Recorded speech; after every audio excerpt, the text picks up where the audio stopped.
বয়সটা 40-এর ঘরে। 23 বছরের প্রফেশনাল ফুটবল ক্যারিয়ারে একের পর এক শিরোপা যুক্ত হয়েছে নামের পাশে। তিনি আর কেউ নন, ফুটবল বিশ্বের পর্তুগিজ লেজেন্ড ক্রিস্টিয়ানো রোনালদো। এবার তার নামের পাশে যুক্ত হলো সর্বকালের সেরা খেলোয়াড়ের তকমা। পর্তুগিজ লিগের পক্ষ থেকে জিও80 বা greatest of all time award পেলেন ক্রিস্টিয়ানো রোনালদো। 2 দশকেরও বেশি সময় ধরে তিনি দেশটির সর্বোচ্চ স্তরে খেলছেন। ক্লাব ক্যারিয়ারে ম্যানচেস্টার ইউনাইটেড, রিয়াল মাদ্রিদ এবং ইউভেন্টাসের হয়ে লিগ শিরোপাও জিতেছেন এবং প্রতিটি ক্লাবের হয়ে গোলের সেঞ্চুরিও করেছেন তিনি।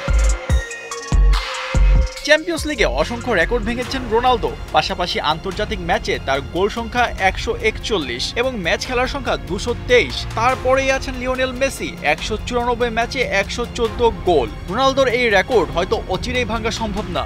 পর্তুগালের এই সম্মানসূচক অ্যাওয়ার্ডে উচ্ছ্বসিত কোচ CR7 অনুষ্ঠানে সশরীরে উপস্থিত থাকতে না পারলেও ভিডিও বার্তায় সেটা ঠিকই বুঝিয়ে দিয়েছেন। এই পুরস্কারের জন্য আমি লিগা পর্তুগালকে ধন্যবাদ জানাতে চাই। সর্বকালের সেরা খেলোয়াড় হিসেবে নির্বাচিত হওয়া আমার জন্য অনেক সম্মানের। আমার পুরো কর্মজীবনে যারা আমাকে এই দারুণ ট্রফি জিততে সাহায্য করেছেন সেই সব সতীর্থদের এবং কোচদের আমি সবার আগে ধন্যবাদ জানাতে চাই। পাশাপাশি যারা আমাকে সবসময় সমর্থন করে এসেছেন তাদের সবাইকে অনেক অনেক ধন্যবাদ।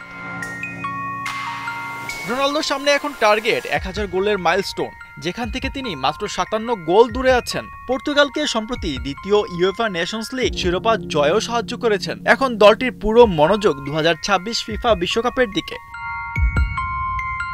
আশফাকুর রহমান সিয়াম, 71